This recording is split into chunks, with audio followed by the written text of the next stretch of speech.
Hello and welcome to Roll Call, a new limited series on the concept of archetypes, what they are, how they're useful, the strengths of them and the limitations of them as a tool.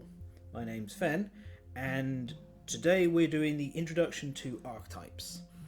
So in order to properly explain this, I'm going to go from basic principles, and in order to do that we're going to take a little bit of a journey. So if you bear with me for, 15 minutes or so, we're going all the way back to 1971 and in order to properly explain this, I'm going to go from basic principles, and in order to do that we're going to take a little bit of a journey.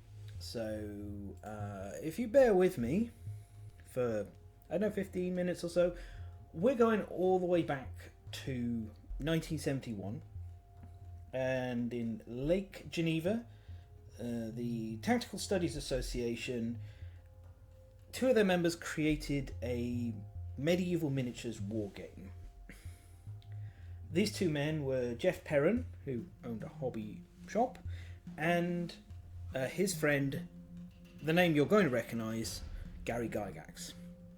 Now, Chainmail, I've not played it, but reputation, it's not a great wargaming system, and in fact it wouldn't really be particularly notable at all if it wasn't for Gary Gygax's association with it, and also the fantasy expansion that they put into it.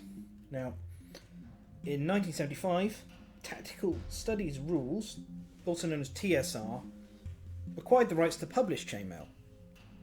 And that got Gary Gygax on board, and he collaborated with a man called Dave Arneson, and they birthed Dungeons and Dragons. Now, how important Chainmail is to Dungeons and Dragons is disputed. Gary claimed it is, Dave disagreed.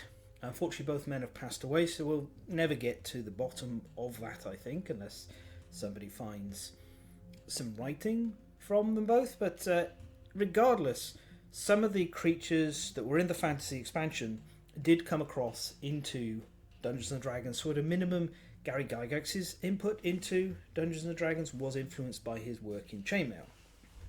Dungeons and Dragons is a milestone game in gaming.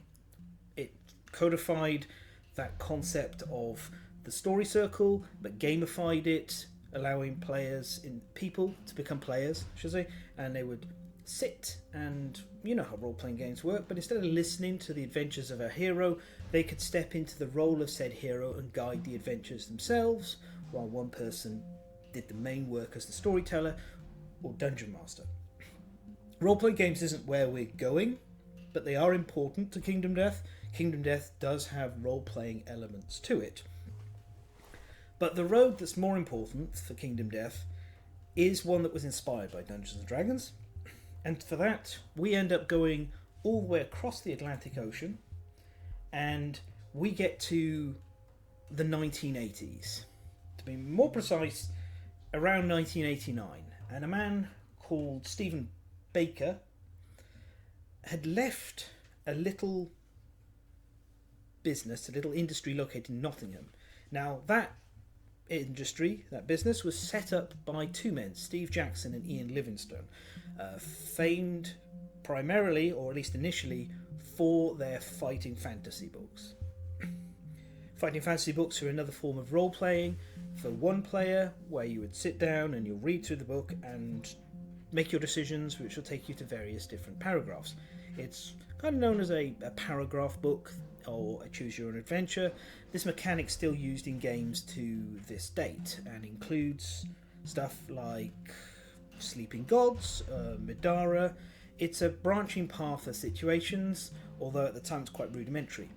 For the purposes of this video, I actually sat down and played a few of the electronic renditions of the books. I got quite caught up playing House of Hell, which is a little different from the others in that combat isn't your primary threat. The main thing you tend to lose from is having too much fear. In fact, if I think it's either 9 or 10 fear is the amount you have to be able to get without losing the game in order to get the true ending. So you could, in character generation, roll a character who doesn't have enough fear to actually win. Unfortunate, that's the state of games in that time. They're quite happy with just putting you in unwinnable situations. I don't think that's great. But what I do think is great is, as I was playing through this on multiple different runs, I started to get a bit of a feel for the physicality of the titular House of Hell. I think it's called the House of Dunmer. Murder. It's an anagram of murder anyway. And I sort of began to feel like, yeah, there is definitely a layout to this. Not just your usual fighting fantasy layout, or like where you could navigate around and follow a route. Like, it really did become a physical place to me. And I had a look online, and sure enough, somebody's mapped out the house. And it makes logical sense. Even you follow like kind of a linear route for the most part, maybe branching occasionally, but your route will go past rooms that could be connected through other routes, and the layout made sense. A ground floor, a first floor, a basement area, it's all very logical. You can follow your progress through the house. And interestingly, it still follows that format of a dungeon. There's corridors where you transition from one place to the next, and rooms where you generally have the encounters. Now, that's more of an interesting aside, but the other thing Steve Jackson and Ian Livingstone did is they founded a miniatures and wargaming company. The line of miniatures is called Citadel Miniatures. The company is called Games Workshop. Games Workshop is a juggernaut these days. It's probably as big and as important as Dungeons and Dragons, in many different ways. And I very much enjoy they used to be called specialist games, but my experiences with Games Workshop is around the smaller games. I got into playing them in my university years, in late 2000s, games like Necromunda, and one we're going to talk about in a little bit. But anyway, to get back to Stephen Baker, he left Games Workshop and he joined Milton Bradley. Now, this British company produced like toys and games for kids, and Stephen wanted to make a fantasy dungeon crawler for like kids approaching early teenage years, around like 9, 10, 11, 12, 13, that kind of thing. And MB Games allowed him to do this, and amazingly, because of his good relationship with his old employer, he was able to even get Games Workshop on board. And as a consequence of his design and this collaboration, a board game came out that was set in the old world. That board game is HeroQuest. And the best thing about HeroQuest is Bardic Broadcast's video about the best thing about HeroQuest. But the second best thing about HeroQuest is how it took role-playing and the concept of dungeon crawling and brought it down to a simpler scale. It gave you a board which you would always play on, but different areas would be blocked out in order to create a unique dungeon that you'd be travelling through. And it played for up to 5 players, with one player taking an adversarial role, and the other players playing the members of the adventuring party, which were the barbarian, the dwarf, the elf, and the wizard. Classic tropes. You know, the tank, the damage dealer, the range damage dealer, and the sorcerer, the control, the wizard. Now, HeroQuest is an absolutely massive milestone. It's so big that people have tried to get it remade many times, despite all the licensing issues that happened, and eventually Hasbro succeeded in 2021. And when they brought HeroQuest back, they pretty much didn't change any of the mechanics to the game. They added a cooperative mode with an app. They changed the miniatures, and they had to not have the game set in the old world anymore. But now there's a whole new generation of gamers who are experiencing HeroQuest for the first time. It's really cool.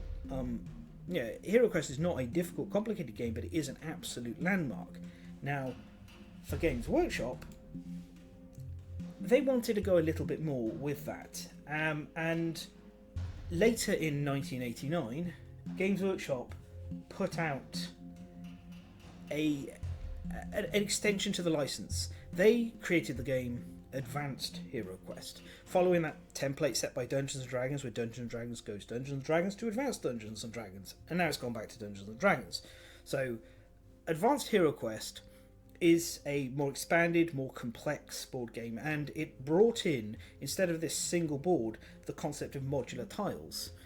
You'd have jigsaw corridors that you lined up, which would and to create the map, and you'd have separate doors and rooms to build it up as you went along. I actually have a copy of Advanced Hero Quest. A old housemate of mine gifted it to me before he moved to Canada. He likely doesn't watch these because I don't believe he plays Kingdom Death, but thanks, Matt, much appreciated. I had a look at it finally. It's very beige, incredibly beige. It's not amazing. It's okay. It's definitely more complex than Hero Quest, and there's some interesting concepts. It brings a lot more character advancement and role-playing elements in. But ultimately, it's kind of almost just like a footnote within this story, because while it's okay, I don't think it's super great, and it didn't have as much an impact as Hero Quest. It also did not have as much of an impact as its descendant, because... Bye, Pam. My dog's been listening, and I said her name. Hi. Anyway, let's not get distracted by the dog.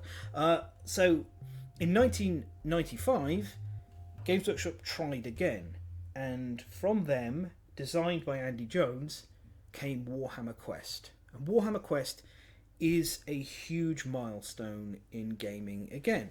It is interestingly unique because while they had a system for playing one player as a games master and controlling the story while everyone else navigated through the dungeon, they also had a mode where you could play purely cooperative in procedurally generated dungeons with randomly generated events and monsters. You would level up, and its impact is still felt today. I'm not sure without Warhammer Quest if we'd have Descent.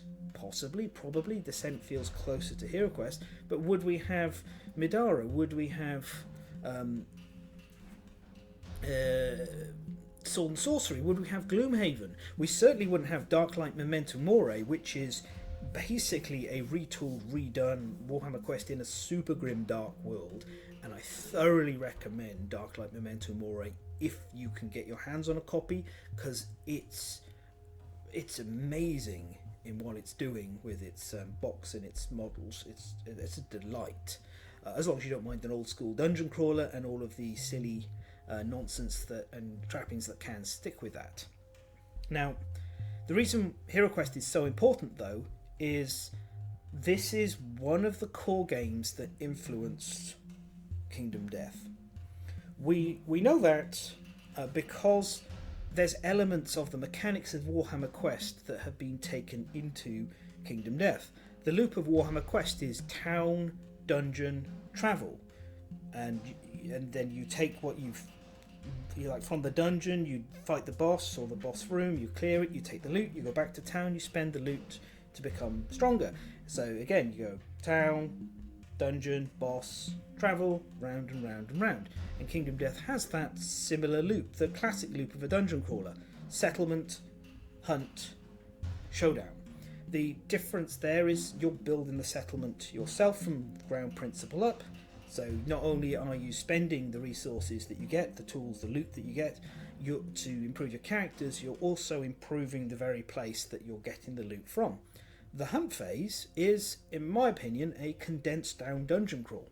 It has a lot mechanically in common with Warhammer Quest's journey phase, which is incredibly similar, but the hunt phase places it before the boss, before the miniatures fight, and also adds a lot more to it. I think that while the hunt phase is the weakest part of Kingdom Death, it's actually the piece that's also doing the most work, because by condensing down that dungeon crawl to a series of narrative encounters and now wandering monsters with the encounter monsters, a lot of time and space was freed up to expand that last room in the dungeon and make it a big, huge spectacle of a boss battle by itself. We also know Warhammer Quest is like influential due to various mechanics, like always fail on a 1, always succeed on a 10. That's a Games Workshop thing. Always fail on a 1, always succeed on a 6. The runaway table that is a part of pictograms is it's very, very similar to the Warhammer Quest runaway table that you would do if you got trapped in a dungeon with no way to get out, or you're afraid you're going to die, and it's pretty badly lethal as well, much like the runaway table can be. But the biggest indicator that Team Death, likely Adam, has been influenced by Warhammer Quest is the hunt event, the Dying Prospector, and Portcullis. So the Dying Prospector is a almost word for word copy of the Dying Dwarf Prospector event from Warhammer Quest, where you would encounter a dying dwarf prospector. He would be afraid you're monsters at first and then realise that you're not here to harm him. He would give you a key and tell you it's for a portcullis and then die. Same thing happened to Kingdom Death, except that it's just a prospector, just a survivor, a human. The portcullis event, on the other hand, is greatly changed. In Warhammer Quest, it will slam down behind you and prevent your retreat, which could be really bad if your dungeon has branched and you've gone down the wrong branch and you've reached a dead end. You could be trapped, you'd have to use the runaway table, but the key would get you out of that situation.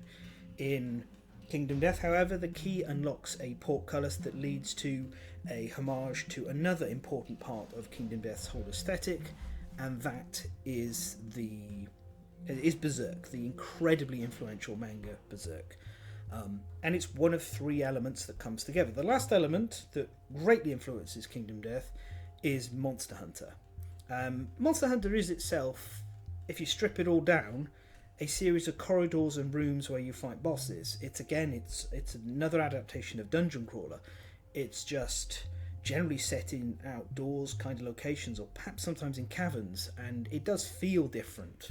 Because again, you're mostly fighting about the boss. The corridor rooms instead may have a few random encounters with the wildlife or stuff you can find along the way, but really that's just stuff you're travelling through to get to the boss, much like the hunt phase in Kingdom Death. Now, I'd like to just quickly put a little note on here that just because Kingdom Death is inspired by Warhammer Quest, that's not a negative.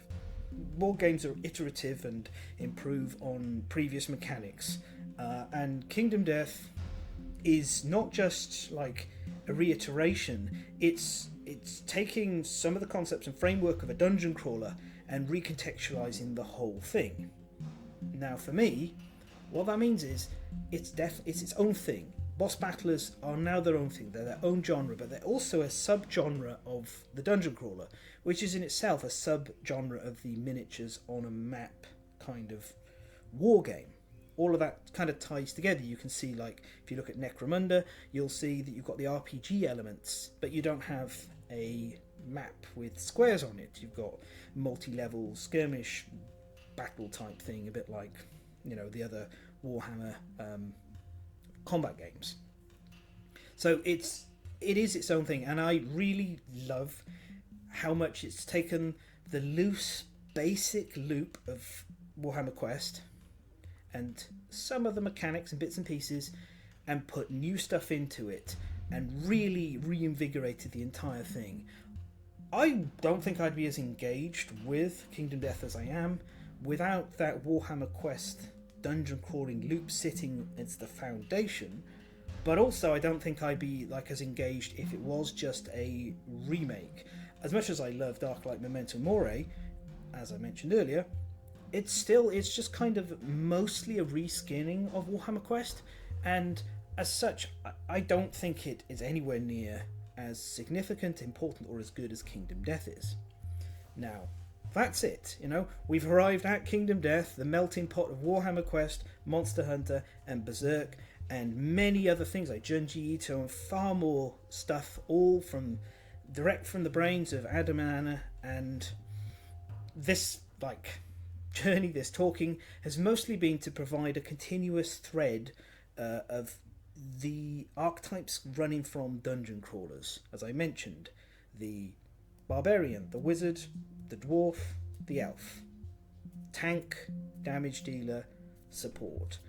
And that is what we're going to be looking at in this series. So, it's time for us to get off this lovely train, and when we're going to be back, we'll be in the room at the table. Okay, here we are. And what I have here is just a simple representation of the Holy Trinity, the triad of this kind of game. And this applies to dungeon crawlers, it applies to MMOs, it applies to role-playing games as well. This is the three aspects of a character that form the archetypes, and this is the heart of what we're talking about. Now, down here in the bottom left corner, represented by the green token, are tanks. So green in Kingdom Death is focused around physical defense. You'll find a lot of things to do with evasion, armor points and similar. That's why I've assigned it the green color for the tank. Tanks, they care about the AI deck. Now, the AI deck on the monsters is a very dangerous, threatening thing. It chucks out big old haymakers. It is very accurate, and when it hits, it doesn't have to roll to wound. It just gets to deal its damage immediately. So it's like that because it's outnumbered. It's got to scale against 4 or more opponents, and as a consequence, that's a difficult job. So it gets to be very, very powerful as a consequence. Tanks seek to help mitigate that by being the shield against which it breaks. Tanks will use evasion, shields, armor points, and at their purest form, a tank would never attack the monster.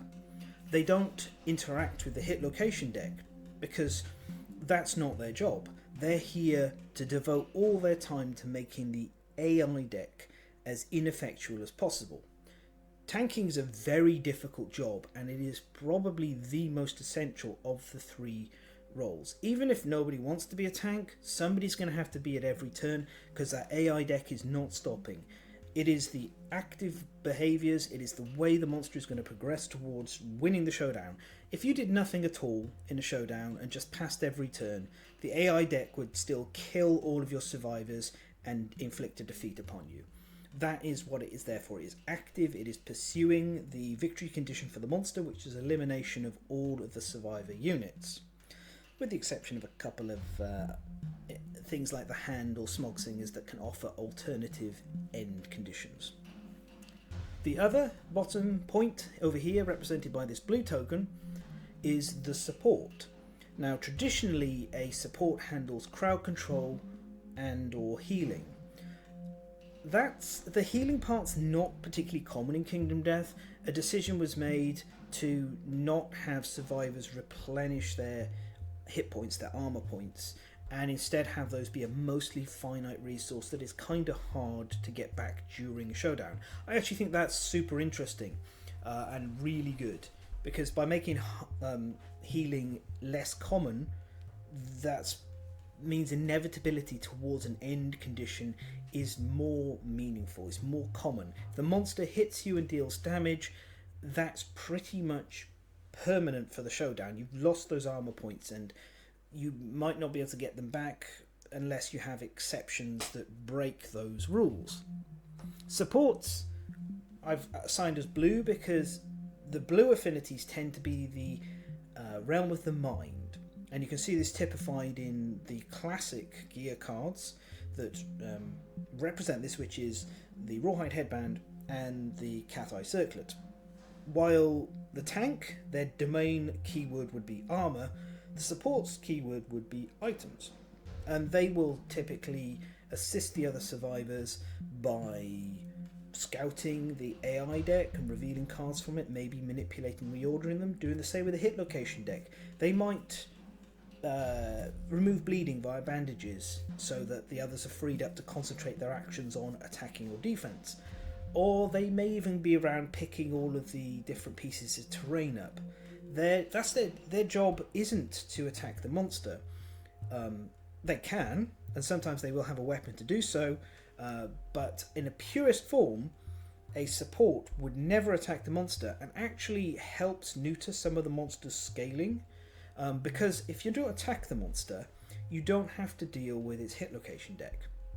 And as I mentioned, the AI deck is the big, overwhelming, powerful, almost damage dealer. Like for me, a monster, while represented by the miniature on the board, is actually all on the dashboard. And that dashboard has 3 elements to it, which can be translated into this holy trinity, this triad again. You have the AI deck, which is the damage dealer. It is aggressive, it is dangerous. It can't take hits. You hit that AI deck and it just loses cards, and when it loses cards it becomes weaker and more predictable. So it's like a damage dealer. It's fragile but very, very scary. The hit location deck is like a tank. It is the wall that sits between you and removing cards as from the AI deck. Sometimes monsters get to have life, which performs a similar role, but the hit location deck sits between you and that life total that you still have to whittle down. You've got to hit the hit location deck in order to draw a card from it. If you don't hit it, it doesn't get to do anything against you at all. It's entirely reactionary. It is helpless, and that's why pure tanks and pure supports are so effective in this game, because they're neutering the hit location deck. They are basically going, oh, that's nice, you scale by when we attack you, you hit us back, but I'm not going to attack you. I'm going to set a block, or I'm going to manipulate the order in which your cards are set up. And that's really bad for the monster.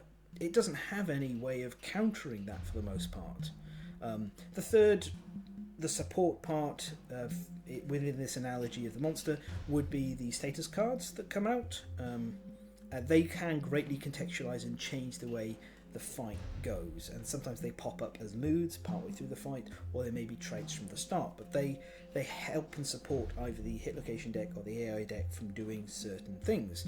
For example, the Sunstalker can have a status that means you can't remove bleeding once you've got it, which is huge. Like, that is a really scary change for survivors to deal with, because suddenly once you get max bleed, you're done, and there's no way of walking back on it. So that's it. All of this like whole philosophy applies to the monster as well, and that's super interesting. And that's why these two I consider to be the foundation. The most important member is the tank. The support is like less important. In fact, probably the third most important member, but it is a supporting leg, support for this. The top of the pyramid. I put them at the top of the pyramid because they deal damage. The damage dealers, the DPS, damage per swing, damage per second. You cannot win against most monsters without killing them. You can't kill them without dealing damage. Every survivor has the capability to deal damage, but at its most focused and pure, damage dealers concentrate entirely on the hit location deck. They let the tank and the support deal with the AI deck, and they spend all of their build, their defenses, their armor points on dealing with the hit location deck, because as you attack the hit location deck, you're going to hit reactions, and those reactions can wear down your defenses, put you in dangerous positions where the AI may be able to take advantage of you for a turn and deal some damage. So you don't want to spend your armor points on soaking up and taking hits from the AI deck, because that reduces the amount that you can spend against the hit location deck. So that lines up with our opponents. Our opponent as a damage dealer is the hit location deck. Our opponent as the tank is the AI deck. And as a support, we're kind of dealing with both of them and just helping facilitating the others. Every survivor in the game, no matter the build you make, will fit somewhere within this triangle. No tank is entirely without some kind of capability to attack, and many tanks tend to sit around here instead. You might play a hybrid tank support, in which case you may be sort of even smack bang in the middle because you've got a good weapon, you do monster control and you do tanking while others just do all the damage dealing. You may have a survivor who sits between these two, like that's called an off tank, or perhaps even sits between damage and support. That's where archers tend to be. But you can track all of this, and what's really helpful about this kind of visualization, this kind of system, is it helps you focus on your builds and it helps you focus on your playstyle. It is really helpful to sit down with a group of people and you go, okay, so in a showdown we're going to do these kind of roles. I'll take this one. As the most experienced player, I'd recommend you take the role of the tank. Most of the time it's the most thankless, least popular and most important role, and especially like I often do a tank support so the others can flex around and play a bit, and most people like to roll that dice and deal damage. That's what feels good. It's just natural. So yeah, that's the little holy triad, the trinity, the triangle, and everything lands within this. Every build lands somewhere within this all. Now before we wrap up, I'm going to just showcase the core 3 roles to provide a bit of like gear contextualization, and discuss what's important for each particular class. And I'm going to also showcase one of the less standard archetypes that's available in Kingdom Death that's specifically made for this. So let us move out here and we come over, and we have a little thing here to demonstrate their preferred places, but we're going to start with the tank. So we have here our tank. The important stats for the tank I've put on the sheet here. They're particularly strength and evasion.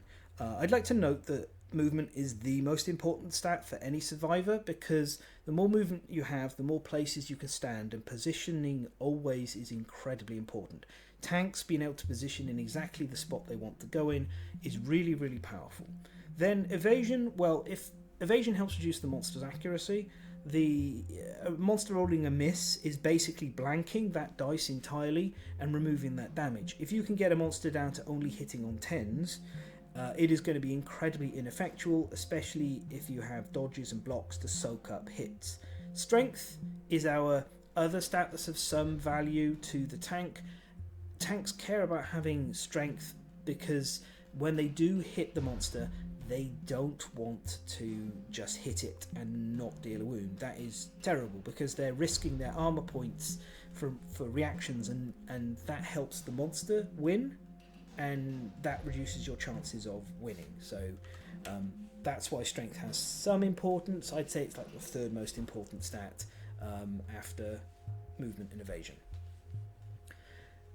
What we have here, this is a classic mid-game tank build, and it's leather armor. Now, leather armor is one of the best mid-game tank sets because it's cheap, it uses generic resources, and it also just leans into this self-build.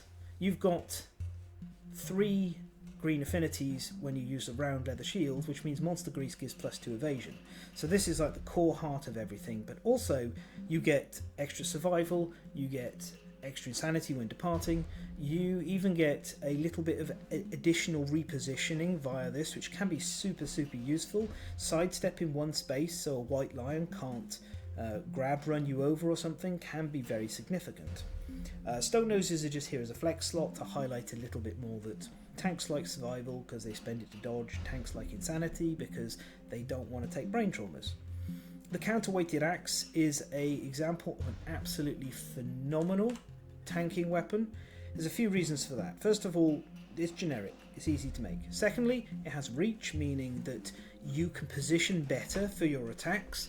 It has a decent strength, but most of all, it's an axe and it has this ability. So, as an axe, if you become an axe master, you can bypass the wound roll and automatically score critical wounds on persistent injury locations. Now, tanks, as I said, they don't really want to mess around or deal with a hit location deck if they can. They'd rather bypass it, and that's one way of bypassing it, by being an axe master. The other thing that we have here is this. So this here, this lovely ability, gives you an automatic wound on a perfect hit and you don't draw a hit location. That means, once again, we're bypassing the hit location deck. That's super useful for a tank.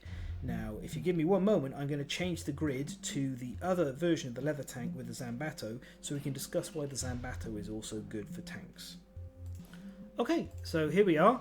This is the Zambato version. Now, the leather's all doing the same thing as it did previously. It is providing extra affinities. The round leather shields provide defenses, and also leather armor is providing some immunity to the monster's crowd control via immunity to bash. Now, the Zambato is another great tank weapon because of a few of its traits. Now, first of all, slow is a positive for a tank because they don't want to hit too many hit location cards. The less they hit, the better, because, as I said, hit location is not their job. It's not what they're dealing with. They're here to deal with the AI deck. But it is nice to score wounds, and grand weapons in particular, when you get to specialization, even add some crowd control against the monster. But the other great things it has is it has a very high strength for when you can craft it. It has deadly, meaning sometimes 20% of the time you just get to bypass the reactions and go straight to a critical wound if it has one available. And also it has devastating 1 when it's connected up like this and has green affinities on the gear grid, which is massive because suddenly you get to deal an additional wound, and that wound bypasses the hit location deck. So again, the Zambato's highlighting what tanks like to do: ignore the hit location deck if they're going to score wounds, and otherwise concentrate on the AI deck. So that's our tank.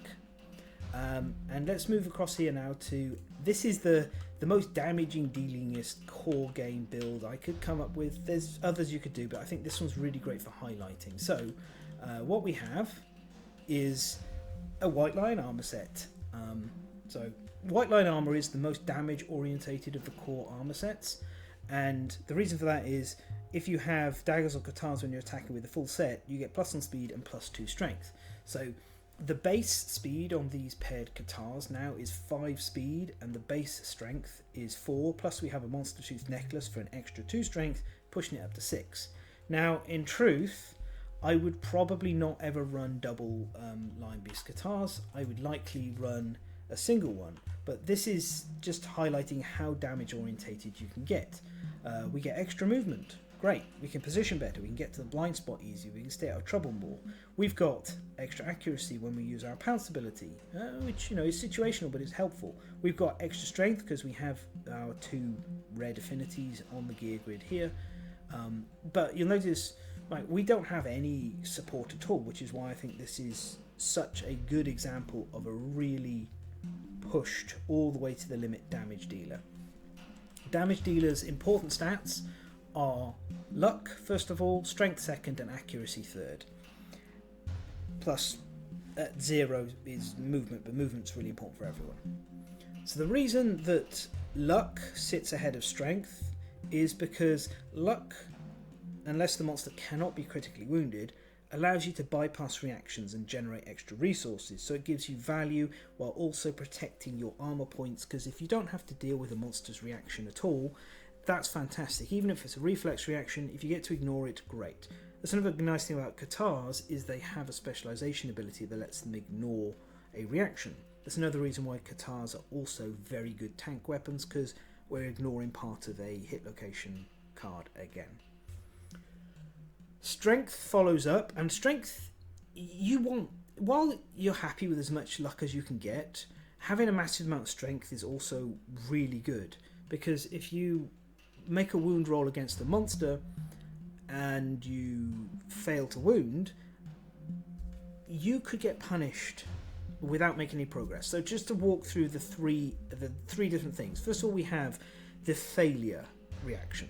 So if you hit the monster, you draw a failure reaction and you fail to wound, then the monster gets to hurt you, progress towards eliminating your survivor, and you don't get to progress anything. So you've actually spent your activation helping the monster.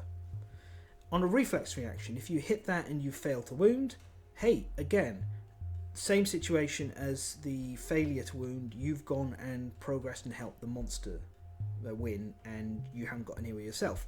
If you hit a wound reaction and you fail to wound, no real problem there, but you have reduced the number of hit locations in the deck, and you've gotten closer and closer to the trap card, which is going to punish somebody in exchange for a refresh of the hit location deck. So you can see each time, if we draw a hit location card and we fail, we're helping the monster win. The contrast to look at the other side of that is if we're successfully wounding. So we get the reaction, the failure reaction, when we fail to wound. We wound. So failure reaction, wounding. Great, failure reaction doesn't trigger. Fantastic. We've progressed towards killing the monster. It hasn't harmed us. A reflex reaction. Okay, well, we get to wound the monster. The monster gets to react to us and wound us, harm us in some way. We've both progressed towards winning, and guess what? Survivors typically have more hit points, quote unquote, than monsters do, because they have armor and they have like natural resistances in hit locations, light and severe injuries. The monster doesn't get to have that. The monster's always got like a fairly finite amount of wounds. And as it gets wounded, as we mentioned, it becomes more predictable. So it's great. You've progressed towards winning. The monster's progressed towards winning, but your progress is more meaningful and more valuable. And finally, if you wound on a wound reaction, it's the same as wounding on a reflex reaction. You still get to progress towards winning, and so does the monster, but the monster makes less ground than you. So that's why strength is so big and important, and that's also why luck and strength are ahead of accuracy, because it is better to swing at a monster and miss than it is to hit and fail to wound. There is both cases result in that you've spent your activation and you've gotten no value, but on the case where you've hit and failed to wound, you've given the monster value, so you've increased the odds of the monster winning by a small fraction, but it all adds up over the entire showdown. So that's kind of the damage philosophy. That's why strength is so important. That's why luck is amazing. And the last thing I'd like to note is the bone dagger is here because it's quite hard to get an up facing red, especially in the mid game if you're just playing with the core set. So it's like a cheap way of getting this affinity. It's definitely optional, but I like having it. I think like if a bone dagger red on it plus 1 movement, I would use it, and that's what it's reading here. So just wanted to note that. Right, let's have a look at our blue class, shall we? Our third class. This is the support. We've got a classic support build here, but with a little twist in the weapon. First of all, there are no important stats for the support beyond having movement helps keep them out of danger. But they don't mind having like extra strength and things if they're chipping in with attacking. Like this particular build here would like extra strength. Our core signature items though, and gear I should say, are the Rawhide armor set as a whole and the Cat Eye Circlet. The Rawhide set is super good for supports, not just because it's one of the only places that you can get this AI manipulation ability, but also because when you perform survival actions, you get a 50% chance of gaining survival back, which gives you a refund on your survival, effectively gives you 50% extra survival actions per showdown, and that it's just great. It just really helps. You can surge to do more stuff, which lets you activate both of these. Cat Eye Circlet.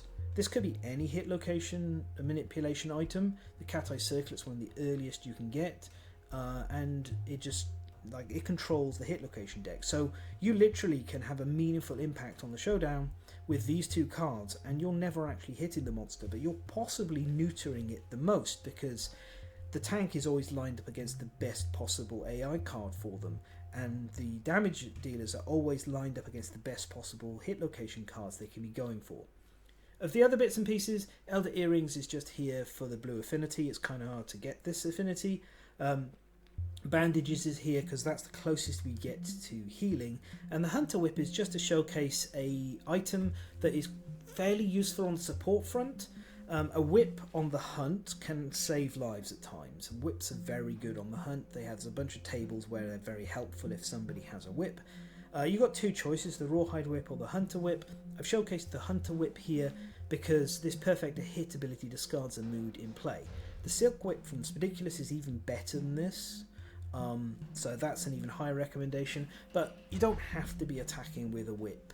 Often I'll have my support survivors be doing the fist and tooth duty, because I don't really want anyone else doing it, unless I'm playing core game only, in which case I'd rather have a damage dealer do it and play a luck based build to increase the odds of fist and tooth working, which will often be Line Beast Guitar, Fist and Tooth, Lucky Charm, Rawhide Armor. It's a classic. We'll look at it in the damage dealing section, because damage dealing video I should say. Okay, so that's our core 3 survivors, and if we come over here we'll see an example of positioning. So let's not worry about the Lancer, we'll come to that in a moment, but here we have our tank. Our tank is in the front facing against the White Lion, so White Lions tend to target a threat in the front facing, so this tank is ensuring that they are most likely to be the target because they have positioned correctly. A brief aside we'll talk about more when I get on to doing the videos about fighting each monster. The actual correct answer is to be here, because the damage dealer might make the White Lion run forwards, but sometimes you don't have the option of that. For example, if you're using a Zambato like this tank model is doing. Our damage dealer is in the butt. You generally attack from the butt because it's usually safest, but also you get +1 accuracy, so that's kind of nice to have the extra accuracy to secure more hits. And finally our support is way over here, because they're not looking to deal damage to the monster and they have no limit on the range at which they can perform support actions. So they're hiding in tall grass here, but they might be wandering around sorting out other bits and pieces, or they might, if the monster does a lot of bleeding, be over here so they can help the tank out, probably there actually, so they're not in the front facing, by removing bleed tokens as required, or perhaps supporting other ways. But many supports, at least in the core game, will actually have a bow, so they would likely be here. Well, 1, 2, 3, 4, 5, 6, they can hit with a catgut bow. Now let's get to our last thing. This is the Lancer. This is not a core class, but there's a bunch of additional strategies that I wanted to talk about, and I'm going to highlight just one of them here, and then the rest will be in their own videos. But the Lancer, previously known as the Trapper, is a class playstyle that I championed and brought completely, and the concept is that you use either Spear Specialization and or the Blue Charm in order to hit the trap and lance it. I used to call them trappers because they dealt with the trap, but that never sat right with me, and recently I decided to have a good think about what would be a better fit. And let's face it, the trap is kind of like a boil that gets in the way. It's painful, but it needs to be dealt with. Well, you can lance it by jabbing it with a spear, so that's hence the retooling and the new name for the class. I'm calling the Lancer class. Now I'm going to grab 2 cards that are missing to highlight this stuff, so we'll be back in one moment. Okay, there we are, got everything now. So first of all, the Lancer is kind of a hybrid support damage dealer, maybe even tank. They're almost kind of a flex slot. So the idea of a flex is a survivor who can fit into any particular role. That used to be very much the case with the Lancer, but Screaming Armor got changed in 1.6 and removed a lot of its tanking ability, so Screaming Armor can't step in as a tank too often. Right, so the whole concept of this is we're using Spear Specialization, which is when attacking with a spear, if you draw the trap, you roll a dice on a 7+, you cancel the trap, discard it, and then shuffle the hit location discard back into the hit location deck and you draw a new card. So you have a 40% chance of cancelling the trap and getting to draw a new hit location card, while also refreshing the deck so other survivors can have less of a chance of hitting the trap, and also a higher chance of critically wounding beneficial hit locations again. The Blue Charm is similar. When you draw a trap, you roll 1d10. On a 6+, you discard the trap and reshuffle the deck. So it'll get discarded, and again, like Spear Specialization, the discard will get shuffled in. This time you just get rid of the trap entirely, you don't get a replacement card. So that's better, but it's harder to do in the core game because you need 5 blue affinities. You can see here, this is a fairly high amount of blue affinities for a core game armor set at 3 with the help from the Fecal Salve. That's still not the 5 we need. And it'd be quite difficult for me to rearrange this gear grid to get to 5. but it does happen. You can make a mixed set and like break things up with some compromises to get the full blue charm going. If you have access to expansions though, you can sometimes have the blue charm and a spear specialization on the same survivor, especially with the Sunstalker. We'll look at that in the Lancer video. The other thing I briefly wanted to note is an alternative way of doing this is being more proactive via scythe specialization. So scythes are kind of rare in the core game, like the first generation. There's only one, and that comes with the Dragon King, so it's kind of mid-game before you'll get access to it.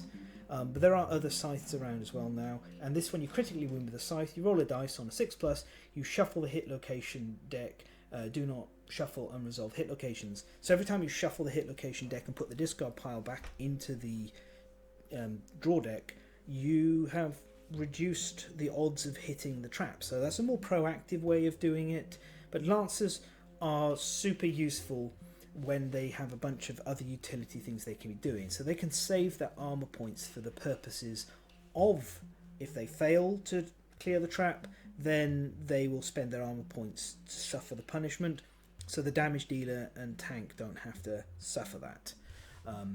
I usually will play them as kind of a support, so rather than a round lever shield, I'll have like the Cat Eye Circlet on here or something else to help with that kind of stuff. They've got nice support abilities here through Scream, which will give +1 insanity to non-insane survivors, as long as they're not deaf, and they'll give +1 movement. Otherwise, movement's a great stat, that's really helpful.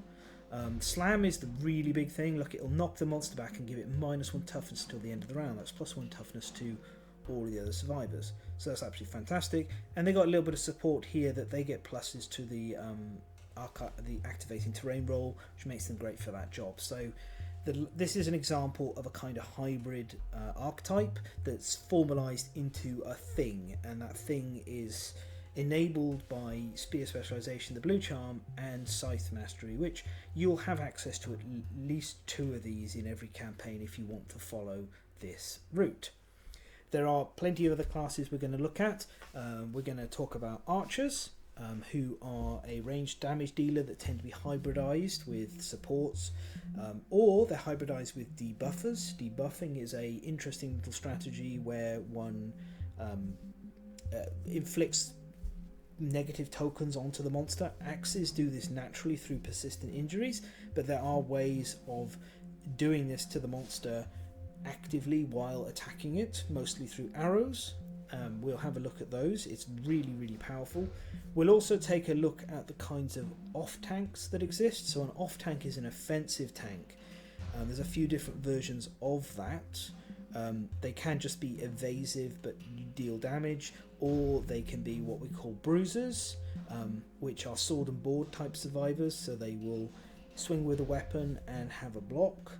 Or even Gorment armor provides another form of bruisers. They tend to attack with a weapon and then retreat. They kind of dart back and forth. They don't make for great tanks, Gorment armor survivors, but they are nice to have as an off tank in case the main tank is in a bad position. So they can take a hit thanks to their shield.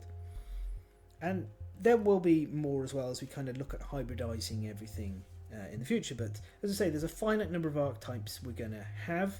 I'm only going to be talking about the ones that are possible with first generation, because we don't have the Gambler's Chest on the simulator yet, but when that does arrive, there are some additional archetypes that will get their own video and added to this series. But anyway, so next time we will do a video on tanks in full, because the tanking is like most important fundamental thing. And until then, I hope when you're out hunting that you have the best of luck and you get to play the archetype that you want to play the most, and otherwise, happy hunting.